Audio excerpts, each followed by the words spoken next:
We're in quaint downtown Raeford, and it's blowing up now when the turkeys come to town. That's right, it's that time of year. It's the Downtown Turkey Festival in Raeford. You know what, guys? Even Hurricane Isabel couldn't stop the turkeys from coming to town. Hey, you said it better than I could, Aaron. We're going to go check out some things now, talk to a lot of wonderful people. I think there's a car show, there's animals, kids. Concerts. Oh, man, it's going to be great. And we're fixing to take you there.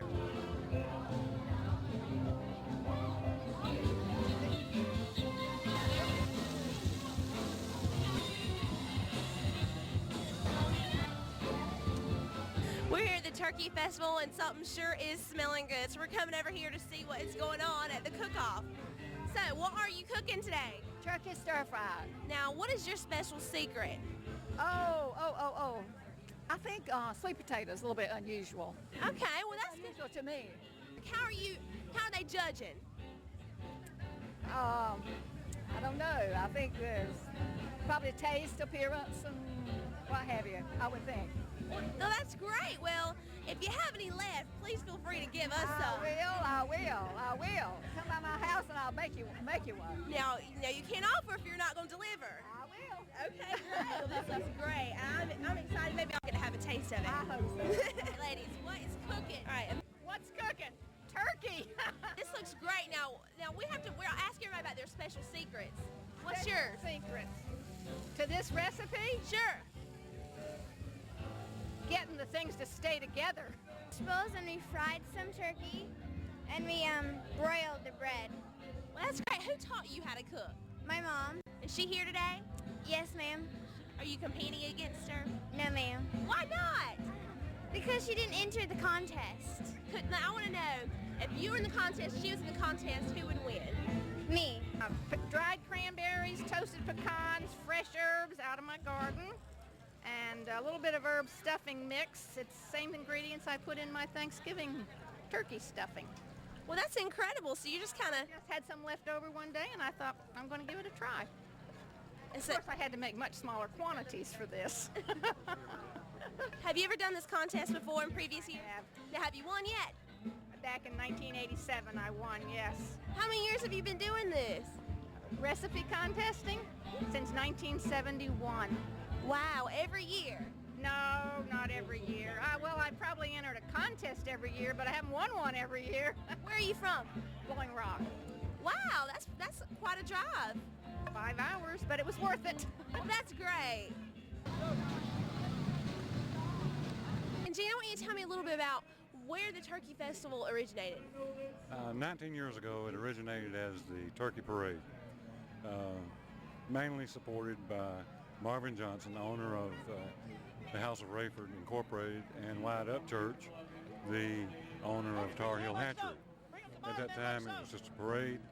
Since that time, it's grown to what you see now. 3 days of fun filled for everyone.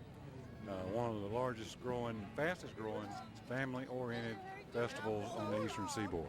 We will begin planning next year's concert and all of the Turkey Festival events in 2 months. So it's a year-round effort, and we draw people from at least 5 counties, and today there's been people here from at least 5 states. We're here with David Barrage, and he is with Roto-Rooter today in this classic car. Tell me a little bit about what kind of car this is. This is a 1948 Chevy panel truck. It's got a 1976 Camaro front end. It's got a 300 horsepower Chevy small block. It's painted in 1986 Plymouth yellow, canary yellow. Where else have you been? We've been on the Wildcats arena football field. We're going to another car show next weekend in Fayetteville at a church. So we're just slowly getting the hot rod out and getting the name out. Getting active in the Cape Fear community. We appreciate that. And this is a nice, sweet ride. And we thanks for talking with us. We're here with Herb Crumpler, who has shown me one of the nicest motorcycles out here today. Tell me what kind of motorcycle this is. It's an Indian Chief. What is significant about this motorcycle? The Indian Chief was 3 years older than a Harley. And it was one of the first police bikes in New York City. Wow. And when did they first start making these? These were made back in 1908 or 1909. Wow, you've really done your research on this. Now tell us, you mentioned to me earlier about something about the throttle. Well, on the new ones, they're on the right-hand side, but the original one for the police bikes were on the left-hand side. That was where the policeman could pull his gun out, or he could wave a person over and still have control of the bike. Now, how much does a new one of these things run? This one's about $28,000. Well, that's incredible. You were saying that this is virtually brand new. Yep, it's only got 55 miles on it. That's great. Now, how much does an antique one of the originals, if you could find them, how much would they cost you? Well, we've got one in Florida that's a 47. We'd take about $35,000 for it. It's a 1963 Galaxy 500 convertible. Wow. How long have you had this thing? 15 years. Now, when you bought it, was it in this kind of condition? No. What kind of restorations did you have to do to it? It took 8 years to do it, get it the way it is now. Okay. What kind of things did you have to do? Well, a rebuild engine, the transmission, put a new top on it, reworked the top itself, completely brake system all the way through, took all the old lines off, put new ones on, and the interior, redone the interior. In other words, from front to rear bumper, everything to bring it up to like showroom condition. Wow, that's great. Now, I'm going to ask you a question. You know, these cars are known for their big old back seats. Now, have you ever made out in the back seat of this car? Not this one. But I have a 63 fastback. Oh, and it's broken in, right? Oh, yes. Well, this is a sweet ride. How much would you sell it to me for? It's not for sale, it's my wife's. Oh, okay. She's got you on lockdown. But what, if you're really going to sell it, how much do you think you'd sell it for? I've turned down $27,000 for it. Wow, that's incredible. Well, we thank you, Frank. Yeah, you're welcome. It's a nice beauty. You might, if you ever sell it one day, you know who to call. Yeah, but it's not for sale.